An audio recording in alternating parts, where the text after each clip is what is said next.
Raj K ಕೃಷ್ಣನ ಜೊತೆ ನಮ್ಮ ವಂಶಿ ಡೇಟ್ ಫಿಕ್ಸ್ ಆಗಿದೆ. ಕೃಷ್ಣ ವಂಶಿ ಮಾರ್ಚ್ 2ರಿಂದ ರಾತ್ರಿ 9:30ಕ್ಕೆ ನಿಮ್ಮ ಉದಯ ಟಿವಿಯಲ್ಲಿ.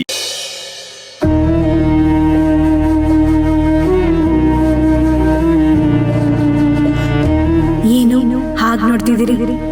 ಯಾಕಂದ್ರೆ ನನ್ ಶಾಂತಿ ತುಂಬಾ ತುಂಬಾ ತುಂಬಾ ಮುದ್ದ ಕಾಣ್ತಾ ಇದ್ದಾಳೆ.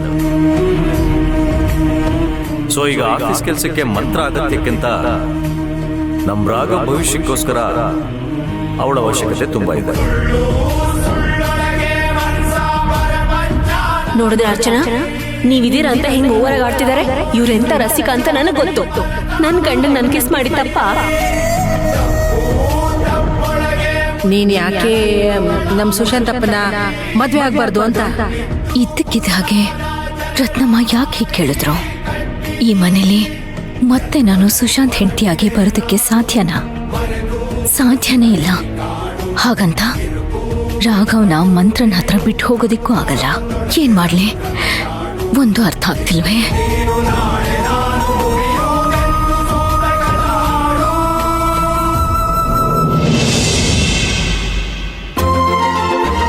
ಹೋಳಿ ಹಬ್ಬದ ಪ್ರಯುಕ್ತ ಕೆಮಿಕಲ್ ಮಿಕ್ಸ್ ಆಗಿರೋ ಬಣ್ಣಗಳನ್ನು ನಿಷೇಧ ಮಾಡಿ ಎಂದು ಸರ್ಕಾರ ಇಂದು ಆದೇಶ ಹೊರಡಿಸಿದೆ. ತಗೊಳ್ಳಿ ಕಷಾಯ. ಮೊದಲೆಲ್ಲ ಬಣ್ಣಗಳು ಅಂದ್ರೆ ನ್ಯಾಚುರಲ್ ಆಗಿರೋ ಬಣ್ಣಗಳು ಮಾರ್ಕೆಟಿನಲ್ಲಿ ದೊರಕುತ್ತಿತ್ತು. ಇವ್ರು ಹೇಳ್ತಿರೋದ್ ನಿಜ ಅಲ್ವೇನ್ರಿ? ನಾವ್ ಚಿಕ್ಕವರಿದ್ದಾಗ ಬಣ್ಣ ಆಡುವಾಗ ಬಣ್ಣ ಹಚ್ಕೊಂಡ್ರೆ ನಮ್ ಕೂದ್ಲಿಗೂ ಚರ್ಮಕ್ಕೂ ಏನೂ ತೊಂದ್ರೆ ಆಗ್ತಿರ್ಲಿಲ್ಲ.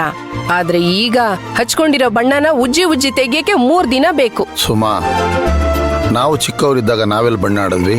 ನಾನೆಲ್ಲಿ ನಿನ್ ನೋಡಿದ್ದೆ? ನೀನ್ ಸರಿ, ನೀನೇನೇನೋ ನಾನ್ ಏನೋ ಮಾತಾಡಿದ್ರೆ ಏನೇನೋ ಮಾತಾಡ್ತಿರಲ್ರಿ. ಸರಿ ನೀನ್ ಹೇಳ್ತಾ ಇರೋದ್ ನಿಜ ಸುಮತೆ. ಆವಾಗ ಹೋಲಿ ಆಡೋದು ಅಂದ್ರೆ ಒಂದ್ ಖುಷಿ. ಊರವರೆಲ್ಲ ಒಂದ್ ಕಡೆ ಸೇರ್ತಾ ಇದ್ವಿ, ಒಬ್ಬರ ಮೇಲೆ ಒಬ್ರು ಬಣ್ಣ ಹಾಕ್ತಿದ್ವಿ. ಆ ಬಣ್ಣದಲ್ಲಿ ಅವ್ರ್ಯಾರು ಇವ್ರ್ಯಾರು ಅಂತ ಕಂಡಿಡಿಯಕ್ಕೆ ಆಗ್ತಾ ಇರ್ಲಿಲ್ಲ.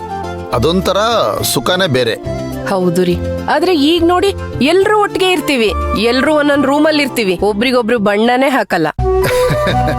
ಅದು ಕಾಲದ ಮಹಿಮೆನೇ ಹಾಗೆ. ಅದು ಹ್ಯಾಗ್ ಬೇಕೋ ಹಾಗೆ ತನ್ನ ಬಣ್ಣನ ಬದಲಾಯಿಸ್ಕೊಂಡು ಹೋಗ್ತಾನೆ ಇರುತ್ತೆ. ಅದಕ್ಕೆ ಕಲ್ಬೆರ್ಕೆ ಮಾಡೋದಾ?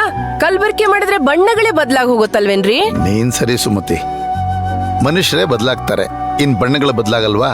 ನೀನ್ ಸರಿಯಾಗಿ ಹೇಳ್ದೆ. ಅದು ನಿಜ ರೀ, ನೀವ್ ಹೇಳೋದ್ ಕರೆಕ್ಟ್ ಆಗಿದೆ. ಮದುವೆ ಆದಾಗ ಒಂಥರ ಬಣ್ಣ ಇರುತ್ತೆ, ಆಮೇಲೆ ಇನ್ನೊಂದ್ ತರ ಬಣ್ಣನೇ ಚೇಂಜ್ ಆಗ್ಬಿಡುತ್ತೆ. ಹೌದಮ್ಮ, ಇದ್ ನನಗ್ ಬೇಕಾಗಿತ್ತು. ಸರಿ ನನಗ್ ತುಂಬಾ ಕೆಲ್ಸ ಇದೆ.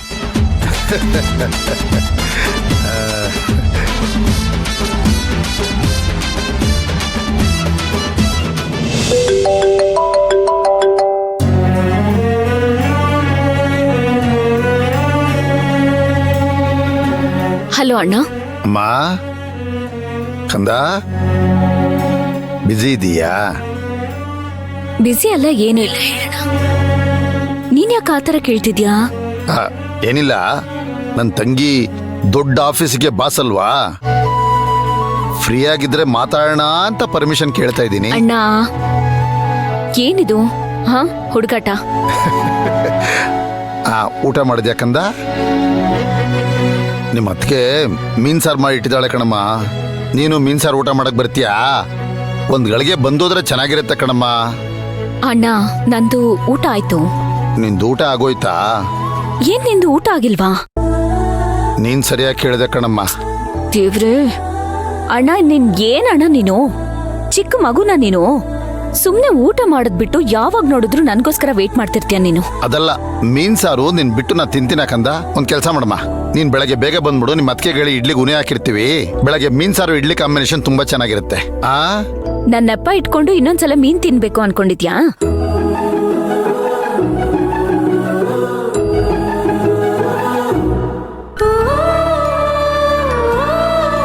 ಆ ಕಡೆ ಅಣ್ಣ, ಇಲ್ಲಿ ರತ್ನಮ್ಮನ್ ಮಾತು. ಮಾ ಅಣ್ಣ. ಏನಮ್ಮ, ಏನ್ ನಿನ್ ಧ್ವನಿ ಒಂಥರ ಇದೆ? ನನಗ್ ಗೊತ್ತಾಯ್ತು. ನನ್ನ ಹತ್ರ ಒಂದ್ 2-3 ದಿವಸದಿಂದ ನಾವಿಬ್ರು ಬಹಳ ಹೊತ್ತು ಮಾತಾಡಿಲ್ವಲ್ಲ, ಅದಕ್ಕೆ ಮನ್ಸಿಗೆ ಬೇಜಾರ್ ಮಾಡ್ಕೊಂಡಿದ್ಯಾ? ಬೆಳಗ್ಗೆ ನೀನ್ ಬೇಗ ಬಾಕಂದ. ಬೇಗ ಬಂದ್ರೆ ನಾಳೆ ಬೆಳಗ್ಗೆ ನಿನಗೊಂದು ಸರ್ಪ್ರೈಸ್ ಇದೆ. ಸರ್ಪ್ರೈಸಾ? ಏನದು? ಅದು ಹೇಳಿದ್ರೆ ಹೆಂಗಮ್ಮ ಸರ್ಪ್ರೈಸ್ ಆಗತ್ತೆ? ಬಾ ಅಂತ ಹೇಳ್ತಿದ್ದೇನಲ್ಲ, ನಿನ್ ಬಾ. ಸರಿ, ಬರ್ತೀನಿ. ಸರಿ ಕಂದ, ಗುಡ್ ನೈಟ್.